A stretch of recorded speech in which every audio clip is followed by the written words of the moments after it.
Ready in studio, will be speaking to them at exactly 10. Stay tuned for that. But away from that, the government has issued a directive to top officials to reduce their advisors, in line with President William Ruto's undertaking to reduce them by half, as demanded by the taxpayers. Now, the head of civil service, Felix Kosgei, has written to the cabinet secretaries and other officers to pick only one advisor as per the president's directive. And as Finnick Oluoch now reports, an unanswered question has arisen over the place of the many presidential advisors. William Samoei Ruto. Poised as young, energetic, and a man who had a well-laid-out plan to steer the country to new heights of prosperity, President William Ruto ascended to power with high expectations from Kenyans 2 years ago. During this period, the country has faced highs and lows in equal measure, with some of the happenings and decisions made by the head of state put to question by Kenyans. World over, in democratic nations, leaders rely heavily on advisors to make decisions on matters that affect the daily lives of the citizenry.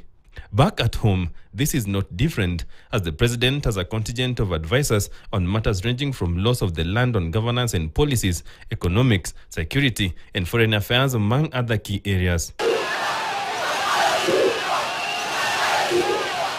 In the recent past, the president has been highly criticized by Kenyans on decisions his government made that were outrightly unlawful or draconian and oppressive, a case in point being the infamous Finance Bill 2024 that proposed taxes that angered Kenyans who took to the streets for 2 weeks straight, majority being the youth.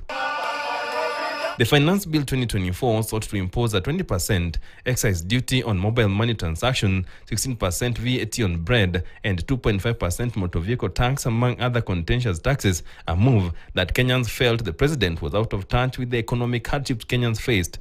A classic example that the president was ill-advised or advised but chose to ignore. I know President William Ruto. Had he known 2 months ago that the people of Kenya did not want anything to do with the Finance Bill 2024, he would not have asked his parliamentary party to push it through.